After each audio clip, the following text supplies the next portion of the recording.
Agora de entrevista importante aqui no CNN 360, nós vamos conversar com o senador Flávio Bolsonaro, pré-candidato à presidência da República pelo PL, que foi citado em uma reportagem recente do site The Intercept a respeito de um pedido de dinheiro ao ex-banqueiro Daniel Vorcaro, que seria feito para financiar o filme sobre Jair Bolsonaro, ex-presidente.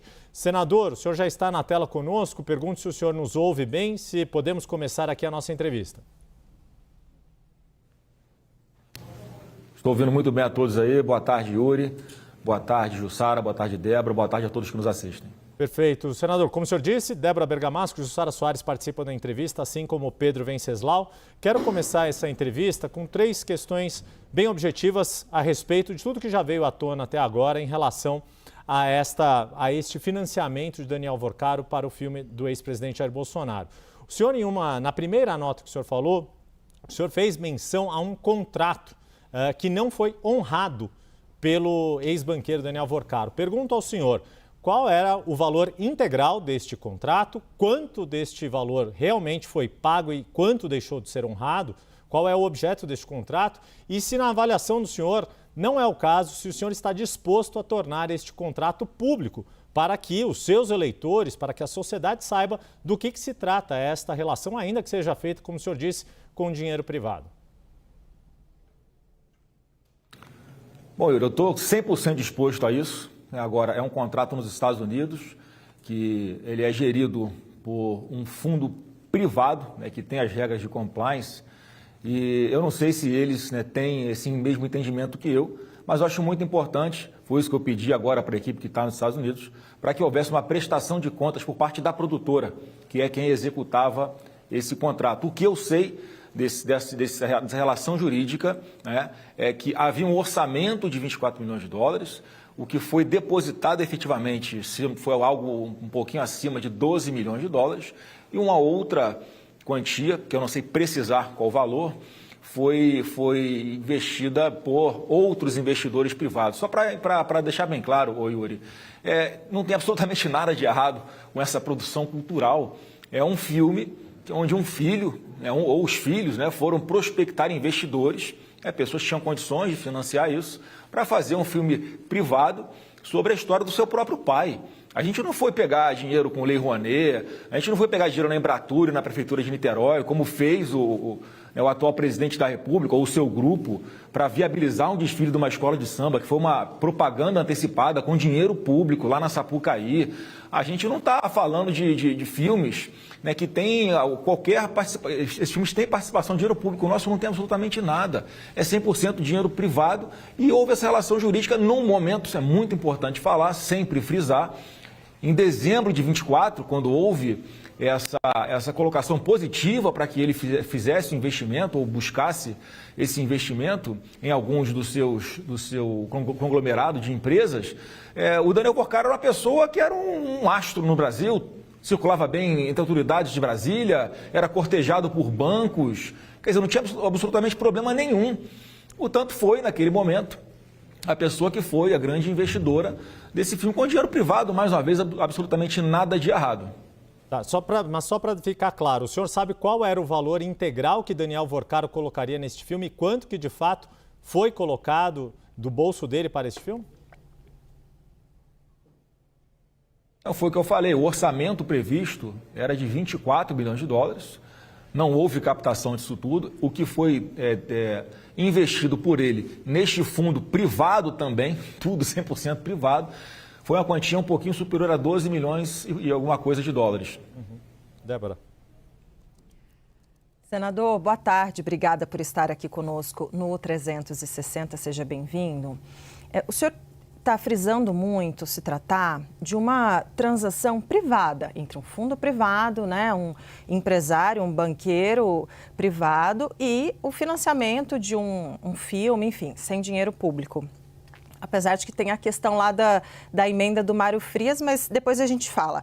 Aí eu queria traçar um paralelo contigo, porque é o seguinte, no contrato, que até é um pouco abaixo de vocês, de 129 milhões de reais do Daniel Vorcaro com o escritório de advocacia da Viviane Barsi, que é a esposa de Alexandre de Moraes, foi bastante criticado, inclusive pelo senhor. O senhor chamou de escárnio, o senhor falou que era mais um escândalo, o senhor falou é um escárnio que está acontecendo como um banco quebrado paga 80 milhões para a esposa de um ministro que decide a vida desse banco.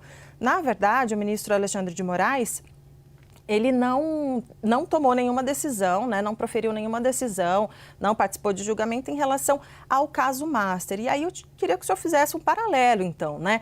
Porque essa relação privada aí do filme do seu pai é ok e, teoricamente, então, esse contrato do Daniel Vorcaro com o escritório de advocacia da esposa do ministro, que não decidiu sobre o caso, é um escárnio e um escândalo. Débora, o paralelo é que não existe absolutamente nenhum paralelo entre essas situações. Você quer comparar um contrato, né, que hoje todo mundo sabe que foi fictício, em que, na verdade, o advogado não era nem a esposa dele, era o próprio, que fazia, né, as reuniões, enfim, e que parece que praticava alguns atos de advocacia. Isso é uma coisa. O que a gente está falando aqui é investimento na produção cultural. O filme existe, pessoas foram contratadas, estúdio foi contratado, material de equipamento de filmagem, de Incavísel, o ator internacionalmente reconhecido. Tem diversas outras estrelas nesse filme que têm experiência, participação em grandes filmes internacionais. Um grande elenco, um filme é uma mega produção hollywoodiana e que está pronto. Existe o filme, tem o filme. Quer dizer, não é algo que foi feito para tentar simular algo. Pelo contrário, mais uma vez, é um filho buscando investimento privado para fazer o filme do próprio pai, gente. Não tem absolutamente nada de errado isso. A única coisa que está acontecendo agora, por que isso está acontecendo? É porque eu sou pré-candidato à presidência da República, porque as pesquisas mostram que a gente está na frente do Luiz no segundo turno. A GERP de ontem deu 7 pontos, Flávio Bolsonaro na frente dele. E é óbvio que há toda uma tentativa, e o Lula falou isso lá atrás, Débora, que ia fazer o diabo para ser reeleito. Só que ele esqueceu que eu estou com Deus. Então a derrota para ele é certa. Senador, só para complementar, é importante o senhor trazer essa informação, né, de que o filme existe, vai ser lançado, está nas fases finais. Como é que está? O senhor falou sobre um possível pedido de prestação de contas, né, da produtora. Como é que seria isso? Notas fiscais? Como é que seria isso para provar? Eu pedi, até Débora. porque... Não, gostaria de saber, só para concluir, peraí. Por favor, desculpa, eu te interrompi. Imagina, sem problemas. Daí eu gostaria de saber como é que vai ser isso, né? Se seria interessante uma prestação de contas, porque a gente até trouxe aqui no 360 que a Polícia Federal quer saber se o dinheiro do Daniel Vorcaro foi mesmo para o filme ou foi para outros fins. Então, acho que essa é a questão, né? Que por mais que o filme exista e vai ser lançado, inclusive, mas queria saber em relação... se tem como comprovar que todo esse recurso foi, de fato, ali com as despesas da produção. Sim, Débora, tem como comprovar. O que eu pedi hoje para o pessoal lá do fundo privado é que ou disponibilizasse o contrato, e eles estão vendo se tem algum impedimento legal para isso, ou houvesse a prestação de contas aqui por parte da produtora aqui no Brasil, que eu acho que é o suficiente, ainda mais, né, para as pessoas verem com os próprios olhos que todos os recursos que foram destinados a esse fundo privado nos Estados Unidos foram 100% investidos no filme. Tá? Você imagina agora, Débora, se esse filme tivesse sido feito aqui no Brasil, se o fundo fosse aqui no Brasil, sem ter absolutamente nada de ilegal nesse momento, já não ter quebrado sigilo, já não ter prendido pessoas, né? Porque véspera de eleição, o desespero está grande lá do lado do PT, só que não adianta, a gente não fez absolutamente nada de ilegal, o filme vai acontecer, a gente vai concretizar esse sonho de ter um filme de altíssimo nível, um filme americano, contando a história real sobre esse herói chamado Jair Messias Bolsonaro. Pedro Venceslau vem participar da entrevista também. Senador, boa tarde. Seja bem-vindo. Senador, quando o senhor foi questionado pela primeira vez numa entrevista saindo do STF pelo repórter do portal Intercept, o senhor respondeu: de onde você tirou essa informação é mentira. Fecha aspas. Antes disso, o senhor em reiteradas vezes tinha dito que não havia qualquer relação entre a família do senhor e o senhor mesmo com o Vorcaro. inclusive tinha um mote que o Pix é do Bolsonaro, o Master é do Lula. Mas as conversas depois mostraram que o senhor e Daniel Vorcaro tinham alguma intimidade, inclusive estavam combinando o almoço, o jantar, de levar o protagonista do filme para jantar na casa dele. O senhor se referia a ele como meu irmão, né? O senhor disse para ele: irmão, eu estarei contigo sempre, não tem minha conversa entre a gente. Quer dizer, fica claro que existia uma proximidade essa que continuou depois em 25, várias conversas do senhor com Vorcaro, combinando encontros na casa do próprio Vorcaro. Quer dizer, não fica uma contradição entre o que o senhor dizia antes da revelação dos áudios e o que o senhor diz hoje? Não, Pedro, mais uma vez, o contrato tinha cláusula de confidencialidade. São punições severas se eu descumprisse isso. Minha única conexão com ele foi este filme. Portanto, a partir do momento que eu falasse, olha, eu conheço ele, a pergunta seguinte ia ser, qual a sua relação? Eu ia ter que falar que era o filme. Foi só porque eu queria preservar esta obra de arte, essa grande produção que vai emocionar todos os brasileiros. Absolutamente nada diferente disso. O que já foi dito várias vezes agora. A última parcela de investimento que ele fez, Pedro, foi em maio de 2025. Portanto, não tinha toda essa confusão, tudo que nós sabemos hoje sobre a sua atuação, não existia na época, como não existia lá em dezembro de 24, quando ele aceitou fazer investimento privado nesse filme privado, gente. Então, assim, depois desse tempo, quando eu percebi que ele não estava honrando com as parcelas do contrato, eu busquei ele algumas vezes para entender o que estava acontecendo. Inclusive, eu falava, olha, eu preciso procurar outros investidores, porque com o que tem investido não vai ser suficiente para concluir o filme. Então, foi isso que aconteceu, nada além disso. Qualquer conversa minha, qualquer encontro, foi sempre, Pedro, no sentido de falar sobre o filme. Era um tema, era monotemática a nossa conversa. E essas situações que ocorriam, era para que ele visse com os próprios olhos que o investimento que ele estava fazendo estava acontecendo. Nada além disso. Eu estava em São Paulo, dentro do estúdio, conhecendo inclusive os atores, conhecendo o meu ator que me interpretava lá no estúdio em São Paulo. E como eu sei que ele morava em São Paulo, eu tento falar, você quer conhecer os atores? Nada além disso, não tem intimidade. Quando eu me refiro a irmão, meu irmão, quem é do Rio de Janeiro sabe que é assim que a gente se comunica, que fala com outras pessoas. Você imagina o público evangélico. O público evangélico só se refere a outro como irmão. Tem algum problema nisso? Lá no Rio Grande do Sul é guri, lá no Paraná é piá, em São Paulo, onde eu estou aqui agora, em Campinas, é mano. Lá em Brasília chama o outro de velho. Quer dizer, não é uma intimidade. Eu nunca viajei com ele, não conhecia a família dele, enfim, não tinha nenhum convívio social com ele. Minha conexão com ele foi estritamente para investimento privado, nesse filme privado de um filho que queria fazer essa obra em relação ao seu pai. Mais nada além disso, Pedro. Jussara Soares já na tela para fazer a próxima pergunta a Flávio Bolsonaro. Jussara. Senador, obrigada pela entrevista. Senador, por que o senhor, ao lançar a sua pré-candidatura, definir isso com a cúpula do PL, o senhor não relatou esse contato com Daniel Vorcaro? O senhor disse que se limitou basicamente a essa questão do filme, mas diante das revelações que vinham sendo feitas em relação ao Daniel Vorcaro, ele teve 8 celulares apreendidos, ele está sendo investigado por uma fraude financeira bilionária e, mais do que isso, também pela rede de contatos de autoridades que ele acabou construindo, o que indica até aqui as investigações, inclusive para buscar uma blindagem. Não era necessário o senhor, pelo menos ao seu núcleo de confiança, ter relatado isso? Por que o senhor não fez isso? Há um arrependimento nesse sentido? Não, de forma alguma, Jussara. Eu não relatei porque não tinha absolutamente nada para relatar. É uma relação contratual, privada. Não tem absolutamente nada de errado. É muito diferente, a gente tem que fazer essa linha de corte aqui, do que fez o governo do PT. É por isso que eu estou defendendo a todo momento, fiz assinaturas da CPI do Banco Master já. Isso é fundamental, Jussara, para separar quem é bandido, que são eles, de quem é inocente, que sou eu. E nós, da família, que estamos aí mais uma vez, buscamos investidor privado para fazer um filme.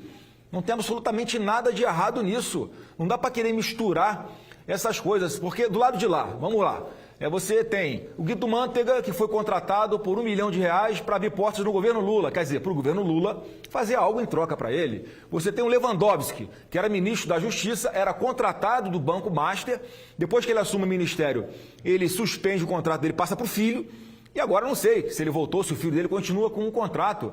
Do nosso lado aqui não tem uma floricultura na Bahia que recebeu 14 milhões de reais do Banco Master, aí sim, para algo que aparentemente é criminoso. Agora, do lado de cá tem o quê? O que é que eu poderia oferecer como senador para o Daniel Worcaro? Nada.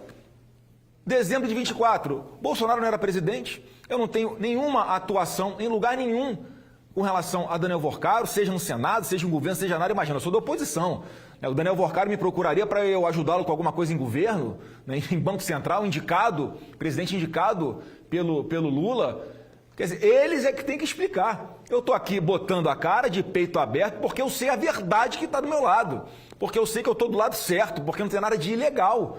Por isso a minha tranquilidade com relação a isso e a razão pela qual, Jussara, eu não vi nenhum problema de não falar mais uma vez, é porque eu tinha contrato de confidencialidade. Eu sabia que isso, por mais que pudesse ser usado contra mim, isso não vai, no fim das contas, impactar na minha pré-candidatura, porque é fácil de explicar, é fácil de entender. Agora, há um conjunto de pessoas que parece que estão a serviço do governo, torcendo para que o Lula seja reeleito presidente do Brasil. Porque tem tanta coisa errada do lado de lá, tanta coisa a ser explicada do lado de lá. Quem fez reunião secreta fora da agenda foi o presidente da República, Lula. Não foi eu, entendeu? Então, assim, mais uma vez, não tem nenhum problema com relação a isso. Vou explicar qualquer coisa que seja necessária, qualquer dúvida que todo mundo tenha, eu estou disposto aqui a falar e explicar, porque eu sei que não tem nada de errado. Senador, eu entendo o seu posicionamento em relação a citando que se tratar de um investimento privado, mas a questão é que o senhor é pré-candidato a disputar a presidência da República e ocupa um cargo público de senador da República. A minha dúvida é se em nenhum momento o senhor avaliou que poderia vazar essa conversa. E a grande questão que a gente observa aqui na política é virão novos áudios, novos vazamentos? Essa é a questão. E se isso não causa desconfiança, inclusive, no seu próprio entorno? Olha, é legítimo que pensem dessa forma, mas eu estou afirmando aqui que não tem absolutamente nada diferente do filme. O meu contato com este senhor Daniel Worcaro. Então pode surgir, pode vazar novas conversas, pode vazar um videozinho mostrando o estúdio que eu possa ter enviado para ele, algum encontro que eu possa ter tido com ele. Foi tudo sempre para tratar essencialmente e somente, tão somente, exclusivamente do filme. Então não tem nada a esconder. Então não vai ter surpresinha, não virão coisas novas, porque, mais uma vez, é uma relação que para mim é muito tranquila de mostrar. Não é que os vazamentos podem falar alguma coisa. Os vazamentos foram feitos, estão aí.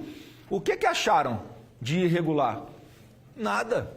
E não vão achar porque não tem nada, gente. É simples assim. Então, eu estou muito tranquilo com relação a isso. Vou seguir aqui a minha agenda intensa de pré-campanha. Estou aqui em São Paulo, em Campinas agora, para um grande lançamento desse meu amigo. Eu não sei se eu posso chamar de irmão, né? Fala que é irmão agora, demonstra que tem intimidade, mas é meu irmão Derrite, pré-candidato ao Senado aqui por São Paulo. Então, estou aqui feliz, perto do público que confia em nós e podem ter certeza que aqui tem sangue de Bolsonaro e eu vou até o fim. Senador, só pegando aqui uma parte que o senhor falou, que eu acho que é importante até, né, para preparar, já que o senhor não tem mais não precisa mais esconder por conta do contrato de confidencialidade esse investimento, já está público, né, como o senhor está falando aqui abertamente. Quantas vezes o senhor já se encontrou com o Daniel Worcaro pessoalmente? Porque o senhor disse, né? Pode ser ali um encontro meu para falar exclusivamente do filme. Mas quantas vezes o senhor já se encontrou com ele pessoalmente? Não sei Débora, eu não sei te precisar quantas vezes, mas foram poucas vezes que eu encontrei com ele. Eu, na verdade, quando eu entro em contato com ele é porque ele não está honrando com o contrato. Quando eu entro em contato com ele é que ele não está honrando com o contrato. Porque senão eu nem seria acionado, senão eu nem teria feito, talvez, várias das mensagens que eu mandei, das tentativas que eu fiz, que são apresentadas agora, de falar com ele, foi em função disso. E eu queria que o filme fosse concluído. Você imagina, um filme está ali, na metade, sendo filmado, sendo produzido, né, aquela coisa emocionante, bacana, de alto nível, de qualidade. Imagina se não tivesse outros investidores privados que permitissem que nós concluíssemos esse filme. Né? O fundo, a produtora não ia conseguir pagar os atores, pagar as despesas com com estúdio, com maquinário, com viagem, com hospedagem dele, com um monte de coisa que demandam, né, um filme bacana como esse que está sendo produzido. Então foi apenas nesse sentido, é o filho querendo que o filme do seu pai se concluísse. Não foi nada além disso, portanto eu estou muito tranquilo com relação a isso. Não tem possibilidade de aparecer nenhuma relação minha com o Daniel Vorcaro que não seja exclusivamente sobre o filme. Senador, deixa eu fazer uma outra questão aqui. Acaba de vir a público mais uma reportagem do site Intercept dizendo que o seu irmão, Eduardo Bolsonaro, tinha gestão sobre este dinheiro que financiava o filme Dark Horse. Nós vimos o senhor fazendo estas conversas com o Daniel Vorcaro para conseguir a captação, fazer com que esse contrato fosse honrado. Nós vimos também o deputado federal Mário Frias, num primeiro momento dizendo que não havia dinheiro de Daniel Vorcaro no filme, depois retificando a nota dele, dizendo que era por meio deste fundo que havia o financiamento, mas que isso não seria uma contradição. Queria que o senhor explicasse, então, quem tem a gestão desses recursos que vão para o filme da parte do campo político que apoia o ex-presidente Jair Bolsonaro e quer ver este filme sendo realizado, como o senhor, como o seu irmão, como o deputado Mário Frias, e até onde o senhor sabe quem mais tinha conhecimento dos recursos, de como era gerido esta captação de dinheiro para a produção do filme. Olha, só quem tem gerência sobre esse recurso, como é que funciona, né? O investidor, ele aloca dinheiro nesse fundo privado, lá nos Estados Unidos. Tá? Quem executa todas as coisas, quem contrata ator, quem aluga estúdio, quem faz todas as despesas, é essa produtora. Então a produtora faz um orçamento, faz a negociação lá com o ator, por exemplo. Conversou lá com o Jim Caviezel, né? E chegaram num bom termo. E aí o que acontece? A produtora manda esse contrato, essa pré-disposição de acertarem para o fundo, e o fundo autoriza ou não. E o Eduardo não tem absolutamente nenhuma participação nisso. Eu acabei de falar com ele e ele vai soltar um vídeo aí nos próximos instantes nas suas redes sociais, em que ele vai deixar tudo muito claro com relação a isso. Ele não fez gestão de dinheiro nenhum, pelo contrário, ele foi uma pessoa que inclusive botou dinheiro do bolso dele nesse projeto, né? E em função do que o Eduardo conseguiu fazer lá atrás, no começo, há 2 anos, é que a gente pôde ter um roteirista, mais uma vez, padrão Hollywood, como o Cyrus. Foi o Eduardo que conseguiu com recursos próprios naquele momento. Então ele vai daqui a pouquinho, Yuri, soltar esse vídeo. Eu prefiro que ele explique para que não sobre nenhuma dúvida com relação a esse tema, mas eu estou afirmando aqui a todos vocês que não existe nenhum centavo de dinheiro que tenha sido colocado nesse fundo privado e tenha ido para o Eduardo. Tá. Só para pontuar mais uma questão aqui, o senhor fica à vontade se tiver o que mais acrescentar em relação a essa resposta. O site Intercept aqui faz a menção de 2 itens ali do contrato e fala, considerando que a Go Up Entertainment, LLC e Mário Luiz Frias obtiveram os direitos da história de vida de Jair Messias Bolsonaro, podem fazer, e aí tem um outro considerando. A Go Up Entertainment, a produtora, Mário Luiz Frias, que é o deputado Mário Luiz Frias, Eduardo Nantes Bolsonaro, seu irmão, a quem se designa como produtores executivos. O fato dele ser produtor executivo dava que tipo de poderes em relação à gestão deste dinheiro e à própria condução do filme, senador? Ô Yuri, esse é um contrato antigo, que ele foi formalizado com a produtora muito antes de haver toda essa estrutura lá nos Estados Unidos. Então ele vai explicar isso também no vídeo, que mais uma vez não tem absolutamente nada de errado, não tem dinheiro de Daniel Vorcaro, mais uma vez tem dinheiro do bolso dele, num contrato antigo, né, que após essa estrutura ser formalizada nos Estados Unidos, isso simplesmente deixou de existir. Agora vejam a importância, né, Yuri, de toda essa estrutura ter sido montada nos Estados Unidos, atores contratados sendo atores americanos, em grande parte deles, né? Pessoas que trabalhavam em toda a produção do filme também, profissionais dos Estados Unidos, grande parte deles. Imagina se esse filme estivesse sendo produzido aqui no Brasil. Ia sofrer censura prévia, já iam ter bloqueado tudo, não querem nem saber se é verdade ou se não é. Essa Polícia Federal hoje aparelhada nessa ditadura que nós estamos passando aqui hoje no Brasil, a gente não pode chamar isso aqui de democracia, já teriam intervido nesse filme de uma forma completamente covarde, apenas para interferir no resultado das eleições. Então, olha só, mais uma vez, a gente sabe, sempre soube que o PT ia jogar sujo, eu sempre soube da dificuldade que ia ser, eu sei que vai ser difícil. esse caminho até lá, mas eu quero falar para todo mundo que eu estou preparado. Eu já sabia que isso ia acontecer. Eu estou mais do que preparado para encarar isso tudo, porque eu sei que lá na frente a gente vai tirar esse país das mãos sujas do PT. A gente vai resgatar o Brasil junto com vocês que estão do outro lado me olhando. Não vão roubar a nossa esperança. Vamos sair disso muito mais fortes do que entramos. Mais uma vez, só começaram esse processo todo, né, com um veículo de imprensa que é muito ligado à esquerda e ao PT, porque viram que a gente já está disparando demais na frente do Lula nas pesquisas. Muito provavelmente, Yuri, essas informações todas já estavam na mão desse veículo de comunicação, aguardando o momento certo para que viesse à tona, achando que fosse me pegar. Anteciparam, não tem absolutamente nada para me pegar, e pelo que eu vi pela própria imprensa também, parece que a Polícia Federal também já tinha acesso a todas essas informações e entenderam, a própria Polícia Federal entendeu que eu não tinha feito nada de errado e que eu não seria investigado. Então, não sei se procede, mas eu vi uma matéria agora há pouco sobre isso, que a Polícia Federal teria dado aí esse posicionamento. Então, mais uma vez, eu estou muito tranquilo aqui, firme, seguro, e a gente vai resgatar esse Brasil e vai ter Bolsonaro sim. Senador, o senhor está nessa pré-campanha, o senhor está fazendo filmes, gravações sobre se apresentando, né, como um pai de família, um pai de 2 meninas, o marido da Fernanda, que é dentista, que tem sua profissão, etc. E o senhor fala muito, conhecereis a verdade vos libertará. As pessoas estão te conhecendo agora, o senhor está se apresentando agora, né, como essa pessoa presidenciável. E aí, de repente, desculpa falar assim, o português bem claro, mas o senhor foi pego na mentira, né? O senhor explicou por quê, disse, olha, eu tinha um contrato de confidencialidade. Não fui pego na mentira, mas... Débora, desculpa, eu não fui pego na mentira. Deixa eu só concluir, só um pouquinho. Foi algo que eu fui forçado a fazer, né?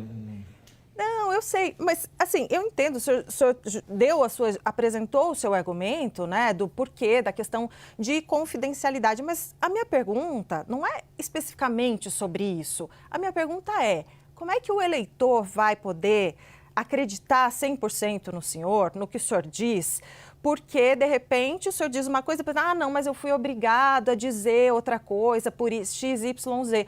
O senhor não se arrependeu?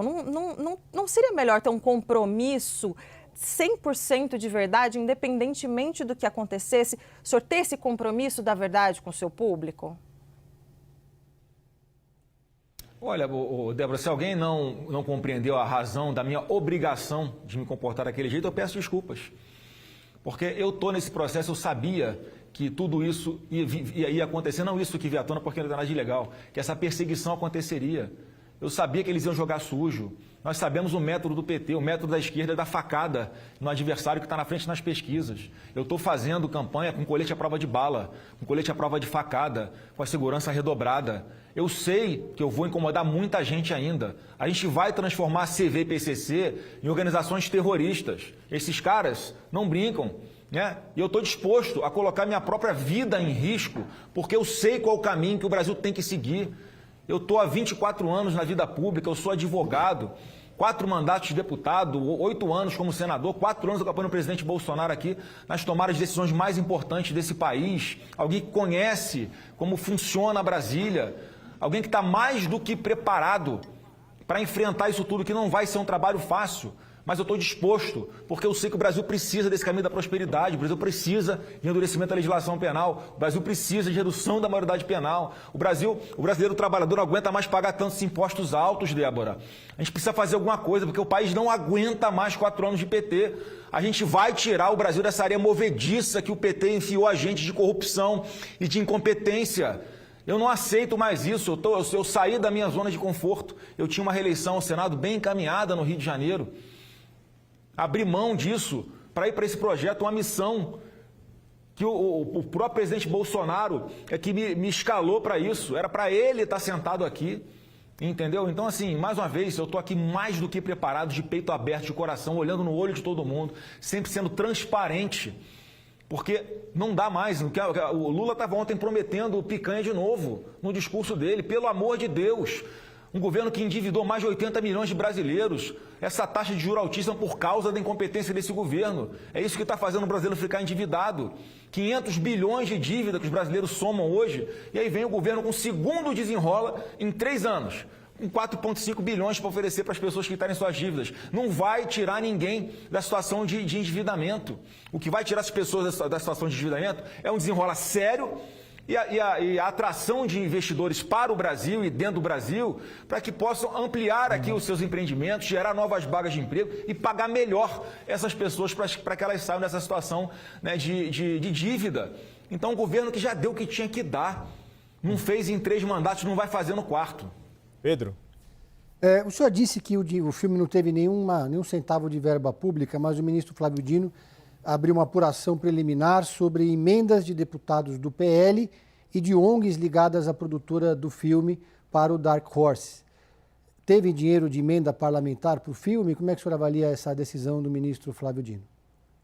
Não teve, Pedro, né? Assim, o Mário Frias, o que ele me disse é que o livro já foi investigado e não teve absolutamente nada, né, de equivocado, não tem essa vinculação com o filme, tá? Não tem nada de errado na verba de parlamentar que ele destinou, né, para essa instituição. Os deputados aí vão vir à tona e vão explicar tintim por tintim, com toda a transparência, sem nenhuma dificuldade, para onde foi destinado esse recurso. Agora, é o que eu estou falando, Pedro, qual é o ministro? Flávio Dino, o cara que até ontem era ministro da Justiça do Lula, alguém que está tomando medidas lá na Bahia para perseguir os adversários políticos da época dele, do grupo político dele, lá no Maranhão, melhor dizendo. Então, é mais um militante que está aí, que está, parece, jogando um jogo combinado para buscar coisa onde não tem. Né? Por que não tem nenhuma emenda de deputado do PT sendo investigada por ele? Né? Por que não tem nenhuma emenda de parlamentar da esquerda sendo investigada por ele? É mais um player, é mais um ator político que ele não deixou de ser, que está tentando interferir nas eleições. Ele tinha que vestir a toga, ele passou a ser um juiz, como na sabatina ele disse que faria. Né? Se eu for aprovado, eu vou deixar de ser político e vou ser juiz. Né? Eu votei contra, mas ele foi aprovado. E está aí mostrando que não deixou de ser juiz. Continua tendo atuação político-partidária. Não tem absolutamente nada que sugira que há algum equívoco com relação à atuação desses parlamentares. Mas está lá ele, obviamente, perseguindo parlamentares do PL. E eu tenho certeza que a população assiste isso, gente. Eu tenho a convicção, né, que a cada eleição que passa, esse é um legado também do Bolsonaro, as pessoas ficam mais antenadas, ficam mais informadas e não caem mais nessas manipulações que acontecem. Conseguiram transformar um filho, pedir um investidor privado para fazer um filme privado em algo que foi ilegal. Essa é a expertise do PT, mentir. Eles têm um grande complexo industrial de mentiras. Contrataram, aí sim, Pedro, com dinheiro público, um gabinete do ódio gigantesco, com influenciadores, contratação de robôs, está tudo mapeado. No momento certo isso vai vir à tona, porque a gente está pegando detalhe por detalhe. Isso vai vir à tona no momento certo, porque o que eles estão fazendo é crime. Tem deputado aí, né, que mete o nariz onde não é chamado, que adora usar verba de gabinete para fazer impulsionamento de vídeo criminoso. Abre o olho, para de meter o nariz onde você não é chamado. Jussara. Senador, o senhor disse, né, que a sua participação nesse filme foi de fazer essa captação, fazer essa interlocução com o investidor. Queria voltar a falar do ex-deputado Eduardo Bolsonaro, que, segundo o site Intercept, era o produtor executivo. Trocando em miúdos, é quem cuida do dinheiro dessa produção. O senhor, neste atual momento, com as informações que o senhor tem, o senhor garante que esse dinheiro investido pelo Banco Master, por Daniel Vorcaro, foi totalmente aplicado na produção desse filme? O senhor coloca a mão no fogo por Eduardo Bolsonaro e Mário Frias? Eu garanto que sim. Todos os recursos que foram investidos nesse fundo privado dos Estados Unidos foram usados 100% no filme. Tá, e como eu falei anteriormente, esse contrato, onde o Eduardo era colocado como diretor executivo, que vocês chamam, né? Esse contrato é um contrato antigo, que foi ali a plataforma legal para ele, Eduardo, colocar dinheiro no filme para segurar lá o roteirista do filme, que foi o Cyrus. Se ele não publicou ainda, vai publicar nos próximos instantes esse vídeo, dando essas explicações. Então está todo mundo muito tranquilo. Só ficamos chateados, obviamente, né, de ter que perder tempo de explicar, mas vou fazer, eu sou pessoa pública, eu tenho que vir a público explicar, dar os detalhes, o tempo que for necessário. Né, mas assim, quando a gente quer fazer tudo legal, tudo bonitinho, acontece isso. É por isso que tantas pessoas boas no Brasil estão deixando de investir no Brasil. É por isso que o Brasil já perdeu mais de 200 indústrias para o Paraguai. O ambiente de negócio no Brasil está ruim. Todo mundo sabe que vai ter perseguição. Era uma dificuldade, Jussara, para eu arrumar investidores para botar no filme, porque as pessoas tinham medo. Medo do Alexandre de Moraes, medo de serem perseguidos pela Polícia Federal, esse esquadrão do Lula que tem lá. Né? Então, assim, olha só que ponto a gente chega para fazer a coisa certa. Por medo, a gente não pode fazer aqui no Brasil, tem que fazer nos Estados Unidos, né? Senador, só para complementar, deixar claro, então o senhor confia totalmente na atuação de Eduardo Bolsonaro, de Mário Frias, mesmo sob o risco de, eventualmente, novas revelações impactarem a sua pré-candidatura? Olha, eu confio 100% neles. Confio 100% neles. Eles se colocaram à disposição para fazer uma grande obra de arte, uma obra cinematográfica. Inclusive, uma parte foi feita aqui no Brasil, quer dizer, deixou também dinheiro na cultura brasileira aqui. O Eduardo está exilado nos Estados Unidos, abriu mão do seu mandato aqui no Brasil. Uma pessoa que está lá passando por dificuldades, que está sobrevivendo do dinheiro que o Bolsonaro deu para ele lá atrás ainda, né, que tem ali, está regularizando a sua situação nos Estados Unidos. Um cara do bem, um cara correto, um cara honesto, um cara sério. Está aí a Polícia Federal querendo tirar o cargo dele. Olha a perseguição que o Eduardo está sofrendo. Olha onde está o meu pai, Jair Bolsonaro. E ainda assim, parece que não tem limite essa vontade de fazer maldade com a nossa família. Mas não adianta, a gente vai continuar de cabeça erguida e de peito aberto. Vão ter que engolir Bolsonaro por muito tempo aqui no Brasil ainda. E se Deus quiser, a partir do ano que vem, vai ter um Bolsonaro sentado naquela cadeira de presidente da República, senador, e devolvendo a esperança para o povo brasileiro, fazendo a coisa certa e criando um ambiente atrativo de investimentos no Brasil, ao contrário do que acontece hoje. Senador, a gente está caminhando aqui para o final, mas já houve, sei que o senhor já respondeu, mas houve uma reação muito contundente do ex-governador de Minas Gerais, Romeu Zema, dizendo que era um tapa na cara ouvi-lo naquela conversa com Daniel Vorcaro pedindo dinheiro. Pergunto ao senhor se a forma como Romeu Zema se colocou torna inconciliável qualquer tipo de relação política entre o PL e o Novo com vistas à eleição presidencial. Lembrando que semanas antes o senhor e ele tinham feito inclusive um vídeo num tom amistoso, brincando quem seria vice de quem. E pergunto mais, esta mesma reação que Romeu Zema não é uma reação que ilustra o que muitos eleitores de oposição que rejeitam o atual governo também sentiram diante de tudo que está vindo à tona desde quarta-feira até hoje? Olha, Yuri, pode ser que sim, né? Mas eu acho que nada melhor do que o tempo, nada melhor do que a prudência, a calma e a transparência para que as coisas sejam esclarecidas. Eu acho que o Zema se precipitou. Ele não me deu nem a oportunidade de falar o que era. Ele já partiu para dentro de um estúdio para gravar um vídeo, para se aproveitar eleitoralmente disso. Eu acho que foi um equívoco.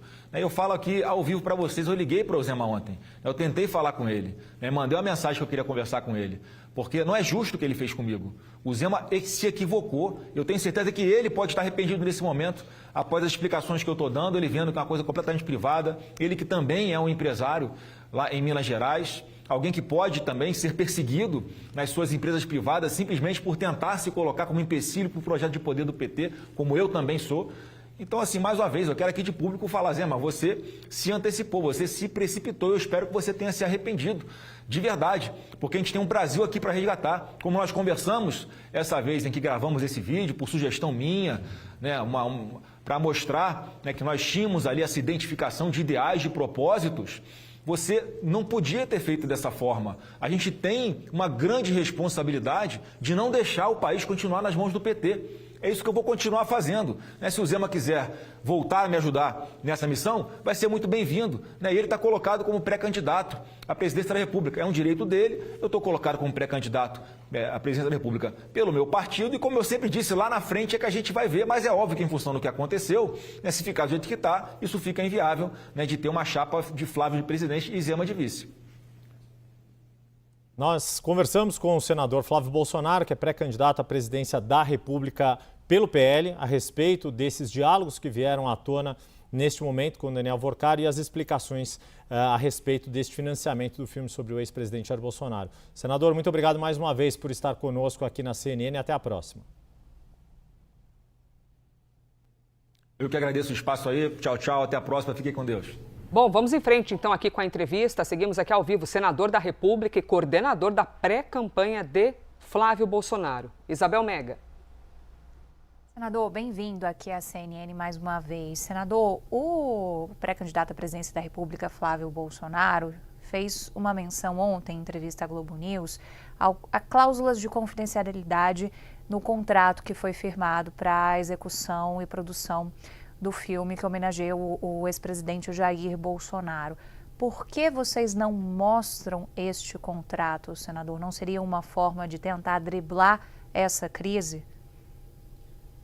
Bom, o que o Flávio falou é o limite da sua responsabilidade como alguém que teve a sua cessão do direito de imagem, ele, os irmãos e o próprio Bolsonaro, né, que foi cedida a essa produtora americana. O filme é um filme americano, né? A ação do Flávio Bolsonaro se circunscreveu a buscar investidores para o filme, uma vez que nós temos uma dificuldade aqui no Brasil objetiva, né? Ninguém pode tapar o sol com a peneira, de imaginar que na situação em que nós nos encontramos, empresários, né, empresas quaisquer que sejam, financiarem ou estarem ligadas ao presidente Bolsonaro ou a um filme autobiográfico do presidente Bolsonaro, poderiam ou podem sofrer retaliações e a ação do aparelhamento da máquina pública, né? E aí eu falo de Receita Federal, de Ministério Público Federal, de Tribunal, Supremo Tribunal Federal, a forma como situações anteriores nos proporcionaram de experiência. Por isso que a estratégia foi fazer um fundo que é como se fosse uma sociedade de propósito específico para este fim, que é a elaboração e a produção de um filme nos Estados Unidos, regido pela legislação americana SEC, lá, que é similar à nossa CVM, auditada pelo governo americano, né, com todo rigor. Os recursos são alocados nesse fundo e são investidos na produção, na contratação de atores, de figurinos, enfim, tudo que tem a ver com a produção do filme. E o Flávio, que faz esse trabalho de prospecção e de buscar investidores, né, é alertado durante o percurso desse processo de que esses investidores precisariam estar protegidos, né, por cláusula de confidencialidade e que não poderiam ser expostos pelas razões que eu elenquei aqui na minha resposta a você. Quanto à exposição do contrato, né, isso me parece absolutamente possível, acredito eu, está sendo tratado com os advogados e com a própria produtora americana para verificar se isso não fere a legislação local, tá? E não fere as cláusulas que foram estabelecidas com os outros investidores. Nós estamos falando de um filme que não tem apenas o Vorcar ou a sua empresa ou as empresas ligadas ao ecossistema do Banco Master como investidores deste filme. Existem pelo menos mais 6 ou 8 outros investidores que certamente querem ser protegidos. Larissa Oliveira? Bom dia, senador. Muito obrigada por participar aqui do Live CNN. Nas conversas que eu tive nos últimos dias a respeito desse tema, eu ouvi duas versões diferentes. Uma delas veio de integrantes ali do PL e da base de apoiadores de Flávio Bolsonaro, que disseram ter sido totalmente pegos de surpresa, que não tinham nenhum conhecimento nem sequer da relação entre ele e Daniel Vorcar, muito menos do pedido de pagamentos para financiar o filme. E teve outras pessoas que disseram que não, que o núcleo duro da campanha de Flávio Bolsonaro estava sim ciente desses acontecimentos e, inclusive, algumas pessoas chegaram a criticar a reação, a resposta inicial do senador ao ser questionado quando estava ali no Supremo Tribunal Federal a respeito desse tema. Então, eu pergunto para o senhor, primeiro, como que o senhor avalia a reação e, principalmente, o senhor sabia?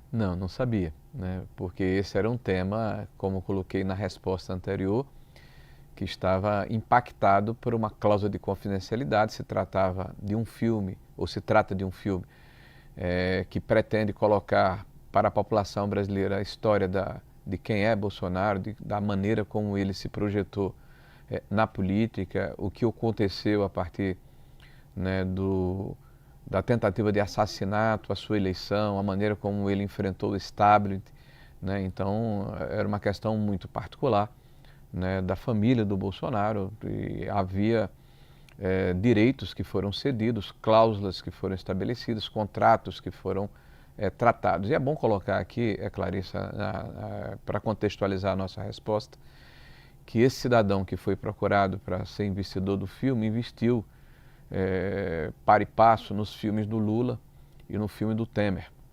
Esse cidadão, ele foi parceiro dos grandes grupos de comunicação do Brasil, né? E aí eu falo da Globo, do Grupo Massa. O Estadão hoje, inclusive, faz um editorial, convido vocês a lerem, para verificar a hipocrisia do sistema brasileiro, né? Onde ele diz, resume no editorial, que não interessa se o recurso é privado ou público, interessa que ele é fruto de corrupção. O mesmo Estadão que foi beneficiado por mais de R$1 milhão deste recurso, que hoje nós sabemos que uma parte deles pode ter sido fruto de operações ilícitas, né?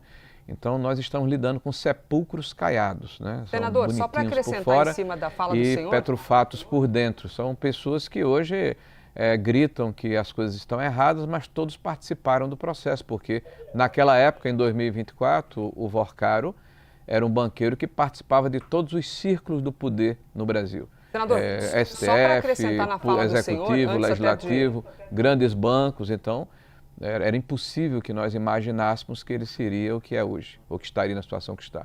Só para acrescentar aqui ao senhor, os diretores e produtores, as pessoas envolvidas com os filmes que o senhor citou, negam que tenha havido essa conexão que o senhor acabou de afirmar aqui, senador. Qual conexão? Dos investimentos, do dinheiro, da conexão com os filmes Olha, envolvidos. mas isso especialmente já o filme foi, do Lula. Só para acrescentar claro, eu aqui acho, inclusive... Não, desculpe, com o Lula você fala? Isso, do filme, especialmente do filme... Não, isso foi publicado pela imprensa, inclusive por veículos que eu poderia citar, agora não farei, por razões óbvias, mas eu posso passar para você aqui, vários veículos de grande circulação nacional publicizaram que houve investimento. Tá? Mas vamos lá, a situação que nós estamos hoje é do engenheiro da obra pronta. Nós olhamos para trás e olha, esse investidor ele estava viciado desde a sua origem, né? Havia um problema desde a sua origem, né? Então o recurso eventualmente poderia ser eivado de vício. Nós podemos falar isso agora, né? Mas não podemos falar naquela oportunidade. E a ação do senador Flávio Bolsonaro sempre foi no sentido de circunscrever o seu relacionamento ao investimento que havia sido celebrado e à cobrança da execução de um contrato que, ao não ser honrado, estava atrapalhando a execução do filme.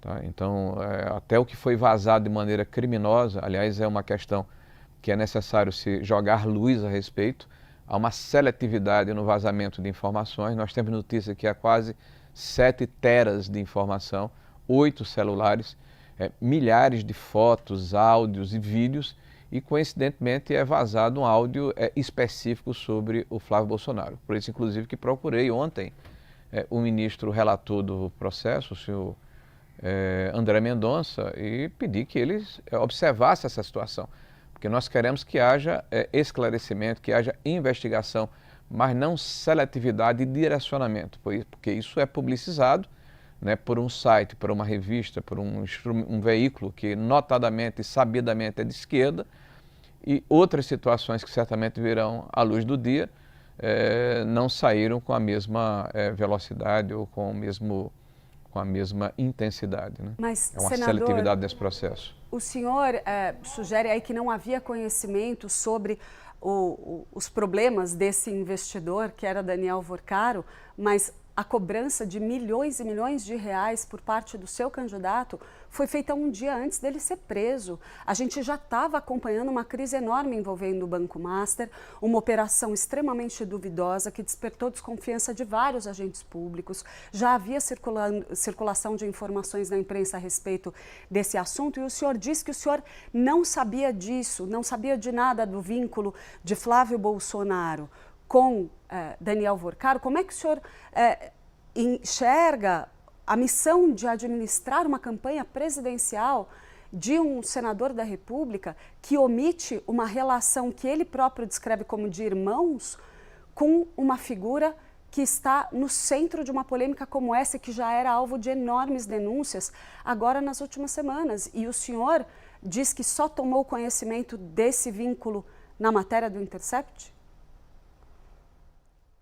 Sim, veja, você coloca uma série de perguntas na mesma afirmação, mas vamos lá, vou tentar ser didático a respeito do processo. Primeiro, o próprio Flávio ontem, que teve a coragem que não tiveram o Lula, né, que recebeu fora da agenda o Vorcaro em 2024, né, não tiveram o Lewandowski, que foi contratado a pedido do líder do governo, o Jacques Wagner, né, para tratar de assuntos ligados ao Vorcaro, que não tiveram o próprio ministro Alexandre de Moraes, que teve a sua esposa contratada por quantia vultosa para produzir um manual de compliance que você consegue com inteligência artificial, né, que não tiveram o próprio Rui Costa, que era, na oportunidade, chefe da Casa Civil do governo do Lula, e que, como governador da Bahia, permitiu a venda de uma empresa que trabalhava com alimentos, depois se transformou numa agência de consignados, no principal vetor do desenvolvimento, do crescimento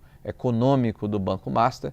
O Flávio Bolsonaro foi a público, num ambiente hostil, né, para ser inquirido sem nenhum acerto prévio sobre tudo que aconteceu, e naquela oportunidade ele falou a respeito de por que ele omitiu, né, ou não falou do seu vínculo com o Vorcaro, né, justamente porque havia uma cláusula de confidencialidade e que, caso ele admitisse que havia alguma relação, por via a pergunta subsequente seria que relação seria essa, poderia afetar justamente essa cláusula de confidencialidade. A cobrança que ele faz um dia ou 2 dias antes da prisão do Vorcaro é justamente no sentido de dizer, olha, até maio de 25 essas obrigações que foram tratadas estavam sendo cumpridas, agora não estão mais, né? Nós não sabíamos que ele seria preso, nem eu, nem você, nem o Brasil, nós não temos informação privilegiada, a prisão aconteceu de forma subsequente, né? E essa abordagem,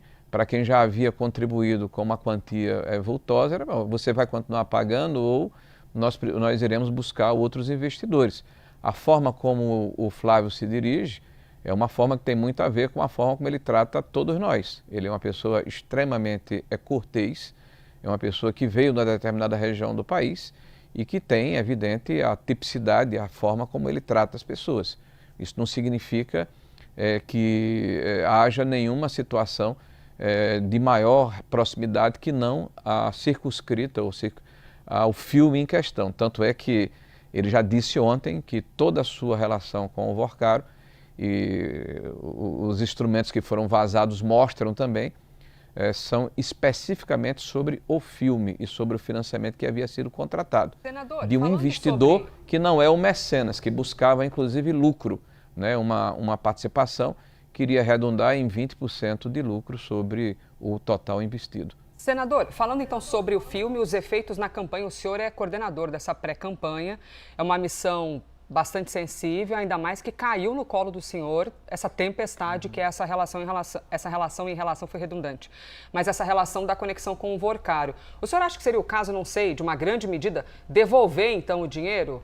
Já que o dinheiro tem grandes suspeitas de ilicitude, os ganhos do Banco Master, devolver, e que isso seria uma maneira de limpar isso e o senhor ter um ambiente melhor para trabalhar, o seu pré-candidato? Olha, se o dinheiro está investido, essa é uma questão absolutamente impossível de ser resolvida sem que haja a comercialização do filme.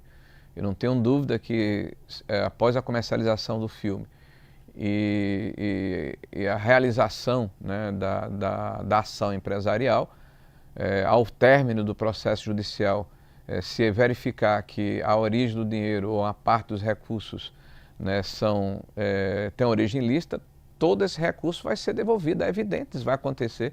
O investimento feito pelo investidor vai ser ressarcido, bem como os eventuais lucros provenientes dessa operação. Né, se fôssemos levar ao pé da letra essa proposta, vamos imaginar que, sei lá, R$1 bilhão que o Vorcaro investiu nos meios de comunicação, dos diversos veículos de comunicação brasileira fossem devolvidos, né? Nesse caso não poderão acontecer, nesse caso, no caso do filme, vai poder acontecer sim, né? Terminado a exibição e apurada a comercialização do filme, o investidor vai ser ressarcido, né? No caso, a massa que está sendo objeto dessa ação judicial. Então, todo o volume lá dos 10 ou 12 milhões de dólares acrescidos do lucro vão ser devolvidos certamente para essa massa e a justiça vai dizer de que maneira vai disponibilizar o recurso. Isso é lógico e vai acontecer certamente. Isabel Mega? Senador, quero aproveitar aqui, o nosso tempo já está terminando, então vou fazer 2 perguntas, se o senhor quiser, eu repito aqui, né? Passa uma depois a outra. Então tá bom, então vamos fazer assim para organizar. O primeiro ponto, né? A gente viu um bolsonarismo um pouco assustado com o que aconteceu, vocês reconheceram isso de alguma maneira. O senhor contou aqui pra gente que também não sabia e a gente ouviu muita especulação sobre uma substituição da candidatura de Flávio Bolsonaro, ali no calor das emoções. Vocês descartam essa substituição? O senhor pode dar isso como certo? E, na eventual hipótese da situação se agravar, Michele Bolsonaro, como os próprios bolsonaristas em parte começaram a ventilar, seria uma opção? Bom, primeiro eu acho que há uma diferença de postura que precisa ser ressaltada aqui. O Flávio, ele enfrentou, né? Ele foi aos veículos de comunicação e ficou à disposição para que as perguntas fossem feitas sem nenhuma combinação prévia. Então, essa demonstração de franqueza, de dar satisfação à população brasileira, ela merece ser ressaltada, principalmente quando nós contrastamos com o que ocorre com outras pessoas e outras personalidades públicas que exercem cargos públicos relevantes, como o nosso opositor, o Lula, né, que responde isso num ambiente controlado a respeito, né, da sua interação com o Vorcaro, recebendo-o junto com outras autoridades fora da agenda no Palácio do Planalto, né? Então, isso por si só nos dá muita segurança, né, de que o tema que foi tratado com o Vorcaro foi especificamente em relação ao filme. O Flávio não participou de converscotes, não participou de festas, não bebeu uísque com o Vorcaro, não tomou vinho com ele, não participou de eventos de degustação de Macala em Londres, né, em outros lugares do país e em outros lugares do mundo. Então, essa é uma distinção que precisa ser feita. Então, é evidente que ele conta com a nossa confiança, será o nosso candidato e vencerá as eleições. Não há nenhuma especulação por parte do comando do partido, nem da grande maioria dos deputados e senadores. Aliás, ninguém especulou isso comigo, né, de substituição de candidatura. O Flávio, nesse momento, está cumprindo a agenda no Rio de Janeiro. Em seguida, irá o lançamento da candidatura, ou pré-candidatura do Derrita em São Paulo, lá em Campinas. No dia seguinte, em Sorocaba, com a presença, inclusive, do governador de São Paulo, Tarcísio. Próxima semana teremos uma agenda bastante intensa, a campanha continua. E em qualquer campanha é necessário que, na hora que ocorram qualquer dúvidas, elas possam ser de forma transparente e objetiva, esclarecidas à sociedade, como o Flávio faz. E desculpe, de novo, ao contrário do PT, que esconde, que vai para ambientes controlados e que não tem coragem de se eviscerar, de se colocar publicamente para explicar, né, as relações promíscuas que o PT tem com o Banco Master. A cúpula da campanha de Flávio Bolsonaro passou horas reunida buscando uma saída para o estrago causado pelo vazamento de áudios entre o senador e o ex-banqueiro Daniel Vorcaro. Flávio, ele é pré-candidato à presidência, admite ter pedido dinheiro para bancar a cinebiografia de Jair Bolsonaro, mas nega irregularidades. De Brasília, Luciana Amaral com as últimas informações ao vivo. Boa noite, Luciana. Oi, William. Boa noite a você, boa noite a todos que nos acompanham aqui no WW. Sem dúvida, o dia mais atribulado até o momento para a pré-campanha de Flávio Bolsonaro. Essa reunião foi convocada de emergência pouco então antes das 3 da tarde ali, quando saiu a matéria revelando as conversas dele com o banqueiro Daniel Vorcaro e durou até agora à noite, viu? Pouco depois das 7 horas da noite, só é que eles saíram dessa reunião na casa que serve como quartel-general da pré-campanha de Flávio Bolsonaro. Agora a equipe tenta entender o estrago feito, o impacto feito, enxerga também um vazamento seletivo nessas conversas de Flávio com Vorcaro, já que a argumentação é que Vorcaro, na época dessas conversas, ainda era respeitado, não tinha nada contra ele e que ele tinha contato com todas as instâncias de poder. Bem, o negócio é que o que mais chateou até e irritou aliados do Flávio Bolsonaro foi o fato dele não ter contado nada sobre essa relação com Daniel Vorcaro de antemão. Então a avaliação é que todo mundo foi pego muito de surpresa, teve que reagir correndo de forma afobada e também então sem uma estratégia da gestão de crise, da gestão de imagem de Flávio Bolsonaro, mas que Flávio Bolsonaro então hoje à noite teria assegurado ali os aliados de que não tem mais nada que o condene ali, que coloque-o em maus lençóis junto a Daniel Vorcaro. Bem, agora, claro, eles tentam calcular como agir. A gente já viu um primeiro vídeo do Bolsonaro, do Flávio Bolsonaro, se defendendo, dizendo que ele cobrou ali Vorcaro por um dinheiro, por um filme privado sobre a história do pai, Jair Bolsonaro, para uma empresa, então, privada, no caso, o Banco Master, que não teve nenhuma troca de vantagem, que não teve promessa, portanto, que não haveria nenhum cometimento de crime. A equipe dele vai tentar, é claro, buscar imprimir um tom ainda de normalidade. Por exemplo, para amanhã falaram que ele deve continuar com articulações estaduais, questões de pré-campanha e que para sexta-feira ele deve ir a uma agenda pública no Rio de Janeiro. Pelo menos é o que uma parte ali do entorno dele prevê. Ainda não tem nada exatamente confirmado de forma oficial, mas grande parte defende então que ele saia da defensiva, que ele então não fique acuado. Até mesmo porque a gente já vê uma direita dividida. Romeu Zema disse que esse pedido de dinheiro do Flávio para o Vorcaro é imperdoável, criticou, caiu em cima. Ronaldo Caiado fez críticas também de forma mais sutil, mas fez. Mas então o que a gente vê é que os outros pré-candidatos da direita não embarcaram com Flávio, então, nessa história. Vale a gente só ressaltar aqui também que o PT já criou uma ofensiva nas redes sociais com toda essa história e parlamentares da esquerda já entraram com um pedido tanto na Polícia Federal quanto na PGR para que haja investigação e até mesmo uma prisão preventiva de Flávio Bolsonaro. E nisso tudo ressurge a questão da CPI do Master, do Banco Master. Flávio voltou a defender a instalação de uma CPI desse tipo. Parte do PT também voltou a defender, mas um consenso interno nos bastidores é que não dá para instalar, a princípio, uma comissão parlamentar de inquérito nesse momento, tão próximo das eleições e sem um resultado visível, né? Tudo pode acontecer e servir de palanque eleitoral maior ainda. Volto contigo, William. Leonardo, começando por você, qual é a avaliação preliminar que se faz do eventual possível, o tamanho do estrago na pré-candidatura de Flávio Bolsonaro? Olha, sendo muito objetivo, William, existe uma perspectiva de estrago muito clara, porque se Flávio Bolsonaro, né, o presidenciável Flávio Bolsonaro, ele tem segurança de que não vai perder muitos votos na sua base de seguidores, né, sua base de aliados, que ele conserva, herdado do pai, uma liderança do tipo carismática, né, ou seja, mais inflexível a esse tipo de evento, ele pode colocar, por outro lado, a perder aquele eleitor que ele busca para resolver a eleição, né? Que é o eleitor moderado, que é o eleitor que pode votar tanto nele quanto em Lula, que é aquele que a gente chama de isentão muitas vezes.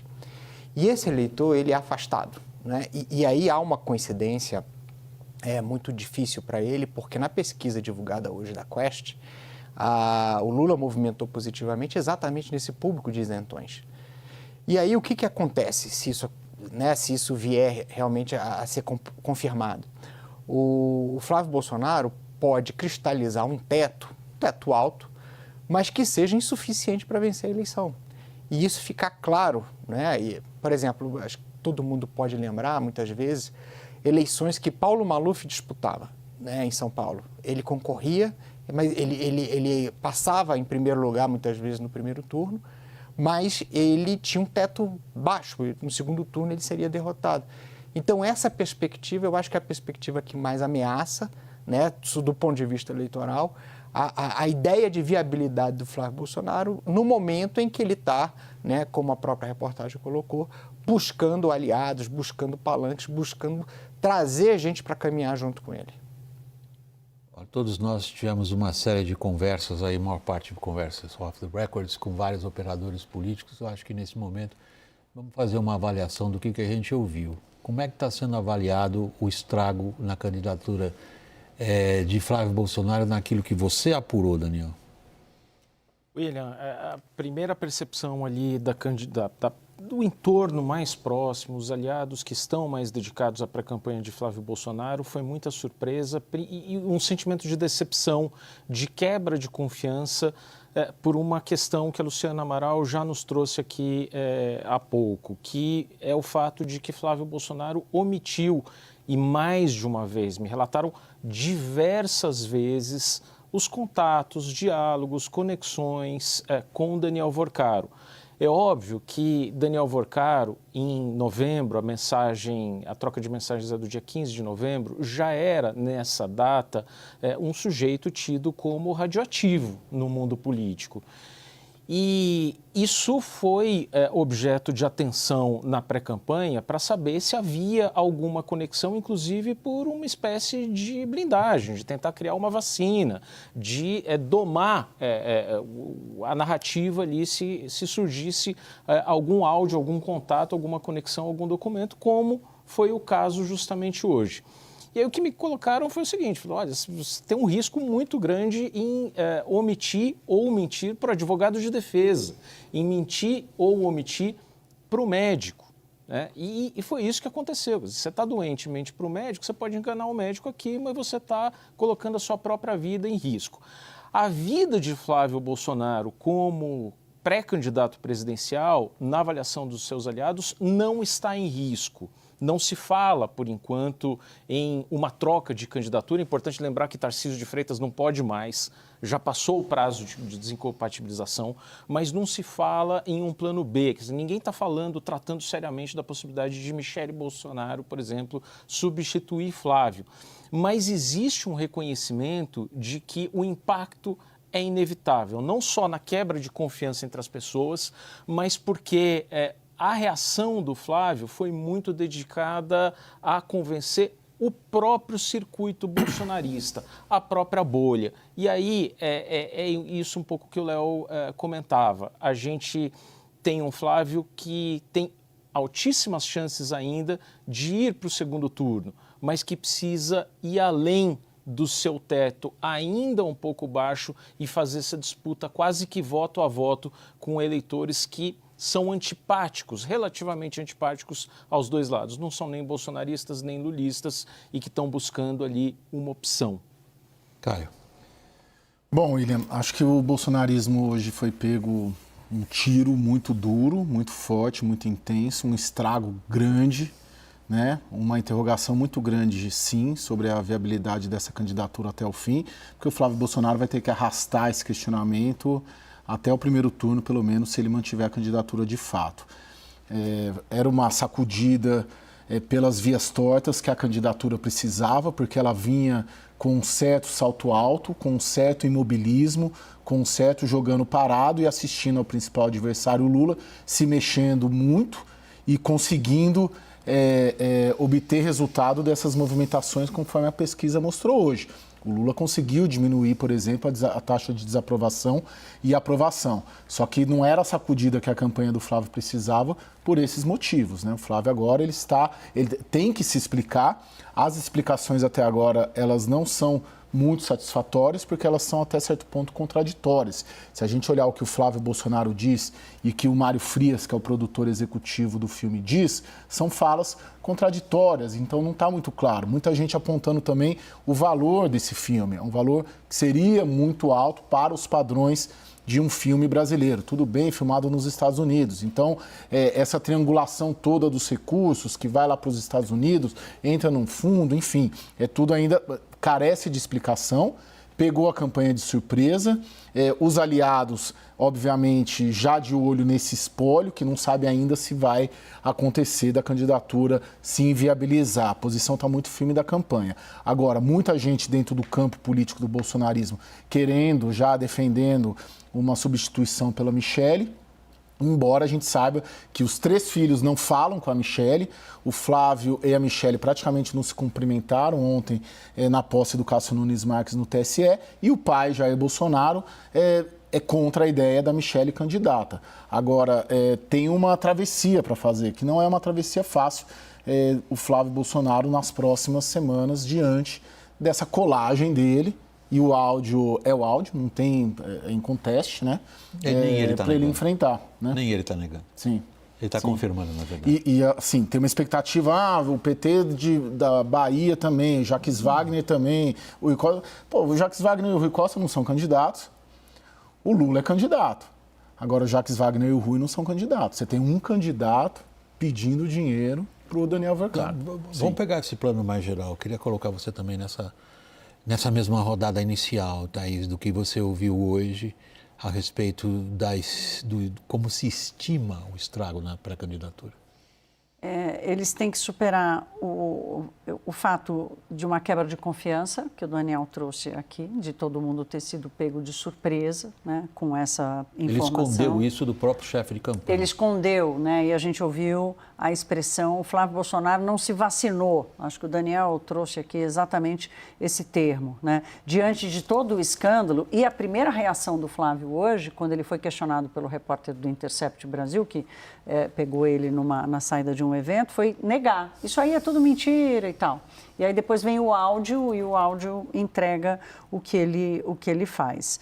Então, eles estão tendo que lidar internamente com o que estava escondido pelo Flávio e estão tendo que lidar com uma quebra ainda maior entre os outros candidatos de direita, porque a gente estava tratando aqui da possibilidade de acontecer no Brasil o que aconteceu no Chile. Você tem um primeiro turno ali com mais de um candidato do campo da direita e um sozinho do campo da esquerda, chega no segundo turno, todo mundo vai estar junto. Não vai mais todo mundo estar junto, não. A reação do Romeu Zema hoje, com a gravação do vídeo, já descarta qualquer possibilidade de uma reaproximação para valer na busca de votos. O Romeu Zema está em Nova York e está participando de vários eventos. Ele promoveu um jantar exclusivo para só ele falar, agora há pouco. Conversei com algumas pessoas que estavam nesse jantar e a surpresa foi que ele não citou o nome do Flávio Bolsonaro. E há uma percepção de que ele meio que deu uma recuada na história do vídeo e uma impressão de que assustou a reação dos bolsonaristas sobre a posição dele. O que revela que essa história de que a direita estaria contra Lula, no Brasil, não parece ser esse o formato que vai caminhar. Se juntar contra Lula. Se juntar contra Lula, exato. O Daniel está nisso. Só colocar rapidamente, William, esse ponto. A bancada do PL hoje no Congresso Nacional apontava muito para esse fato como um efeito colateral da crise hoje na pré-campanha de Flávio Bolsonaro. A reação de Romeu Zema, que foi diferente da postura mais tímida, contida de Ronaldo Caiado, quebrou uma ponte ali. Se muita gente falava de Zema como uma alternativa para ser vice-presidente na chapa de Flávio Bolsonaro, isso hoje, no entendimento do PL, não existe mais, é irreversível. No entendimento que a gente tem da questão, parece, ou se diz agora isso, né? Que essa alternativa já estava descartada há um mês atrás do Zema. Mas, enfim, né? Os políticos levam muito a sério aquele célebre ditado, você olha para as nuvens, elas estão de um jeito agora, daqui a pouco estão de outro. Então, os políticos também falam como as nuvens mudam, com muita rapidez, o que eles disseram.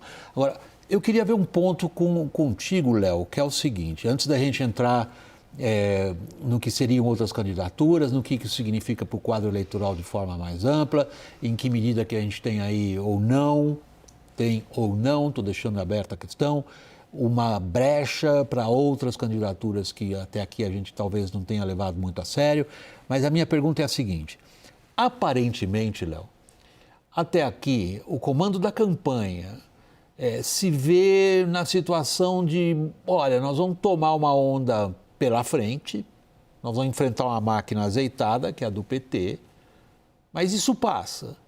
E a gente toca a candidatura. Isso daí é realista? Olha, hoje não, né? Embora há 2 semanas atrás, né, depois que o governo foi derrotado na indicação do Jorge Messias, muita gente boa estava dando que o governo tinha acabado, né? E hoje a gente está dizendo que a oposição provavelmente acabou também. Mas então a gente tem que tomar todos os cuidados, né? Todas as vacinas nesse sentido. Agora, eu acho que uma questão que é muito importante a gente tem que olhar. O Flávio Bolsonaro ele chegou numa situação de ascensão muito rápida, né? Meteórica, e de certa maneira fechou o espaço para a direita, estimulou alguns candidatos que estavam na corrida a desistir, né? E hoje parece que esse jogo ele se abre de novo, né? Se abre com limites. Eu acho que é muito importante destacar o que a Thaís trouxe, porque a gente pode estar próximo de uma coisa que aconteceu por outros caminhos na Bolívia. Na Bolívia, o Evo Morales foi impedido de ser candidato. E aí ele simplesmente disse, eleição sem Evo Morales não é eleição. E isso abriu um caminho para uma onda devastadora da direita. 2 candidatos de direita chegaram no segundo turno e o Congresso todo foi dominado pela direita. Aqui, o que a gente olha, né? A gente sempre tem a família Bolsonaro segurando ali o botão da bomba atômica, né?